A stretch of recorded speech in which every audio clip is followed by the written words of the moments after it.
How old were the sons of Kohath when they entered the work of the sanctuary in Numbers 4?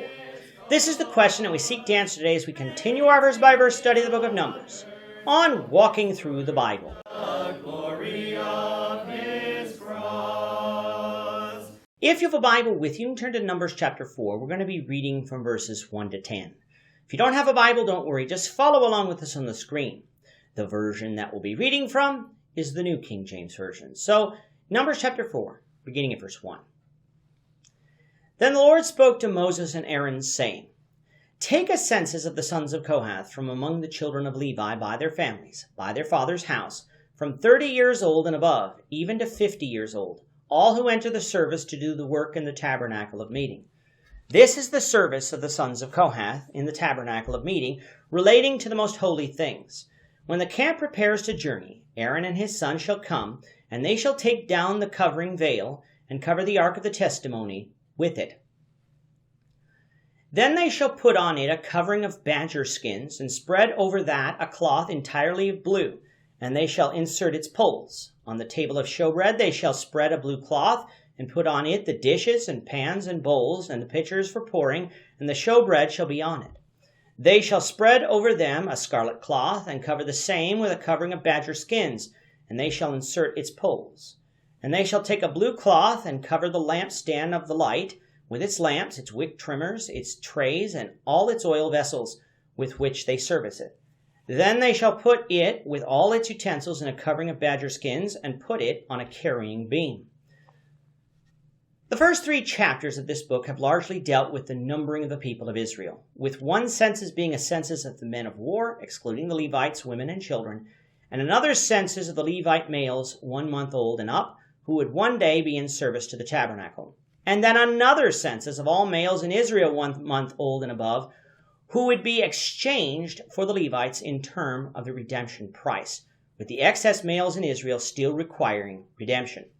Coming to chapter 4, we get a more detailed look at the duties of each of the families of the Levites, which again comes with another census. Remembering from chapter 3, we have that Levite had 3 sons, Gershon, Kohath, and Merari. The house of Aaron would serve as priests, but there was more to do in the sanctuary than just offering sacrifices. Thus, each family had special responsibilities in the tabernacle, especially while Israel was in the wilderness. Chapter 4 begins by showing us the duties of the Kohathites, duties that will take us to lessons to cover fully. Chapter 3's census of the house of Kohath found that there were 8,600 males 1 month of age and over that would be dedicated to the service of the Lord. But obviously not all of these men would be able to perform the duties described here, for some were children, while others were too old and frail. Thus God set an age range to perform these duties, which in this chapter is between 30 and 50 years of age. Why these ages? Because the transportation of the tabernacle is hard, laborious work.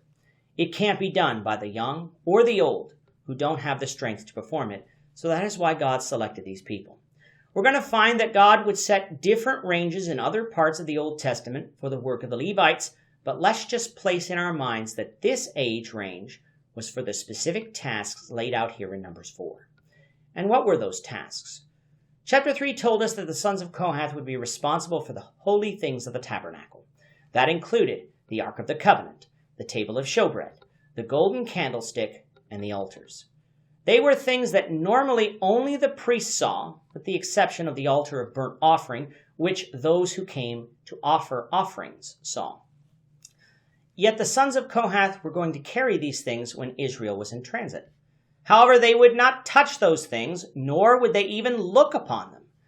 Preparing those things for travel was the responsibility of Aaron and his sons. Only the carrying was the duties of the sons of Kohath. And like most things in regard to the tabernacle, there was a process God wanted followed in order to prepare the tabernacle for transport.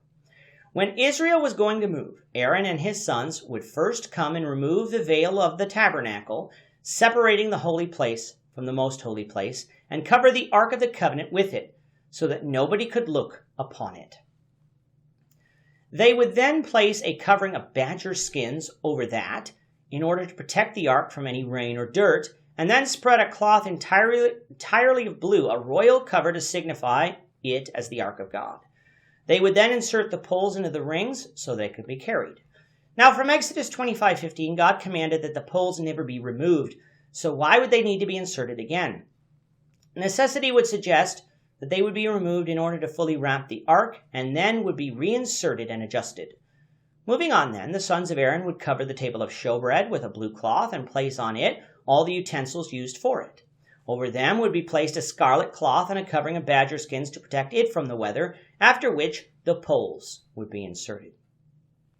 Similar things were done to the golden lampstand. It too was covered in blue cloth. It and all its utensils were covered then with badger skins and put on a carrying beam or a bearing frame in order to be transported. We'll continue with this, the Lord willing, in the next lesson. With that, our time is up for today. The Lord willing, we hope you'll join us for tomorrow's discussion of Numbers chapter 4, verses 11 to 20, as we continue our walk through the Bible, one verse at a time. Thank you for watching today's episode. We hope that you found it edifying and ask that you not only subscribe to our channel and podcast, but that you like and share this episode among your friends, so that the saving gospel of Jesus Christ can go out to the whole world.